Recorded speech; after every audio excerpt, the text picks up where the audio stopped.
Former President Donald Trump has said that he will be traveling to meet the good people of East Palestine, Ohio tomorrow on Wednesday. He's going to be bringing water, cleaning supplies to hopefully help these residents out.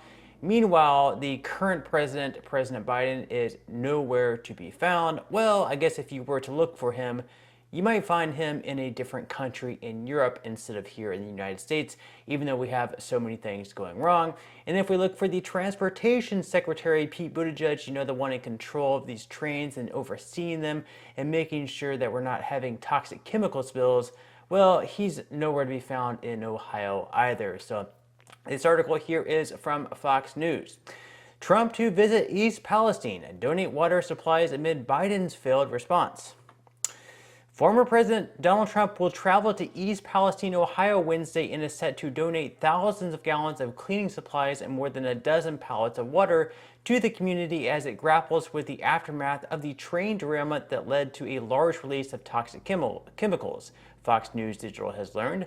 A source familiar with the former president's plan told Fox News Digital that Trump will travel to East Palestine on Wednesday to meet with members of the community and community officials. Trump is expected to donate thousands of gallons of cleaning supplies along with 13 pallets of water to East Palestine. A single pallet typically holds a couple of thousands of bottles of water. The former president is teaming up with nonprofit organizations Blue Line Moving and KORTX. So after more than 2 weeks, the Biden administration on Friday announced that it would deploy medical personnel and toxicologists to East Palestine from the Department of Health and Human Services and the Centers for Disease Control and Prevention. Ohio Governor Mike DeWine requested HHS and CDC assistance on February 16th after being denied aid from the Federal Emergency Management Agency.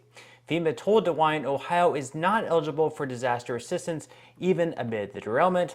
And a White House official told Fox News Digital on Friday that FEMA, the agency that usually provides relief to communities hit by hurricanes and other natural disasters, isn't best equipped to support the state's current needs.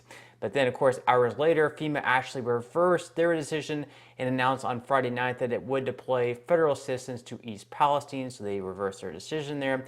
And the Biden administration had taken heavy criticism from residents for not approving a FEMA disaster declaration.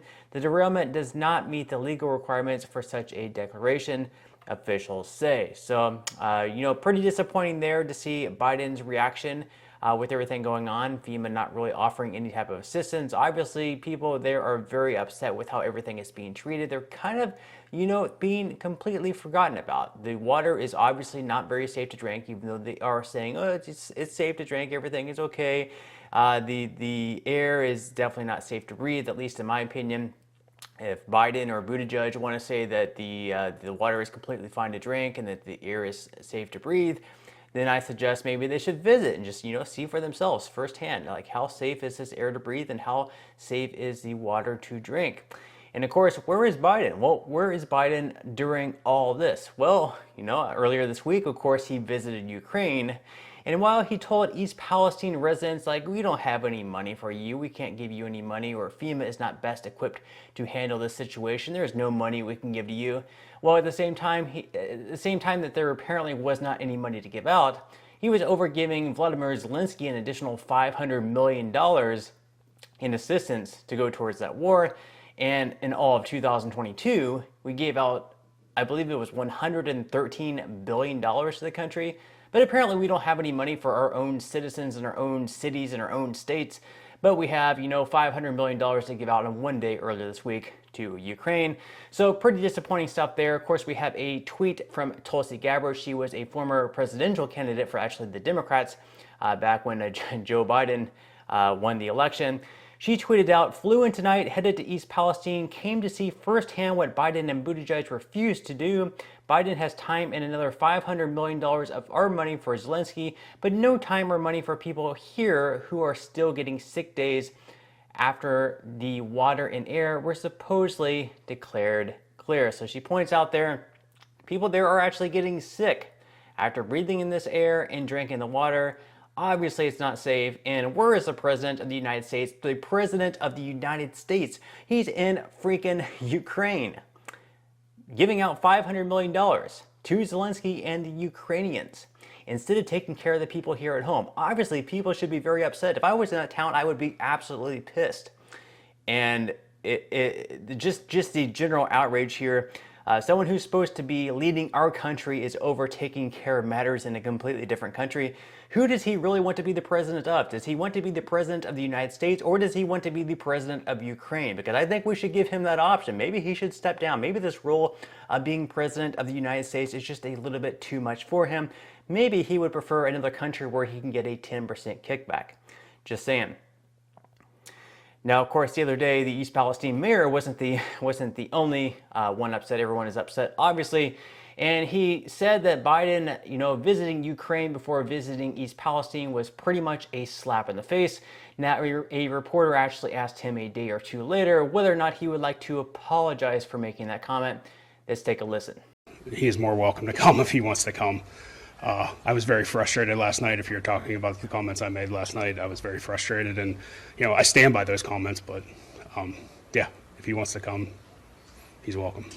So he says there that he was very frustrated. I mean, who can blame him? I would definitely be very frustrated if I was in his position as well. And he says that Biden is welcome to come if he wants to come. Who knows if he really wants to come? He'd probably rather go to Ukraine another 10 times, honestly, before ever stepping a foot in East Palestine. Then, as far as our transportation secretary goes, and Pete Buttigieg, the person who is supposed to be kind of overseeing something, as far as trains falling apart as they have been.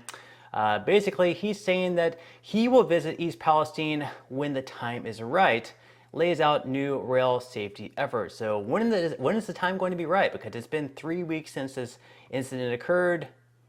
Is it going to be 1 year from now, 2 years from now? When is it going to be, Mr. Pete? So from CNN, Transportation Secretary Pete Buttigieg told reporters on Monday that he plans to visit East Palestine, Ohio when the time is right, and announced new efforts by his agency to improve rail safety in the wake of a train derailment that has left local residents questioning the safety of their soil, air, and water. He said, quote, "I am very interested in getting to know the residents of East Palestine." Oh, if you're very interested in getting to know them, why aren't you there talking to them right now?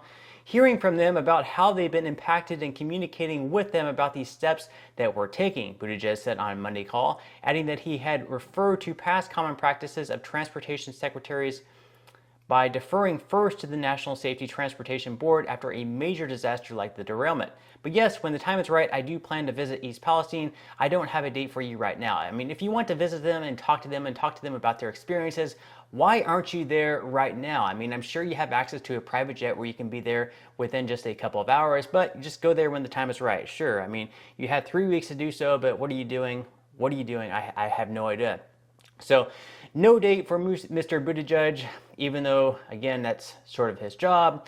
So, of course, a reporter actually confronted him on the street about the crisis that's going on, asking him questions. When are you going to show up?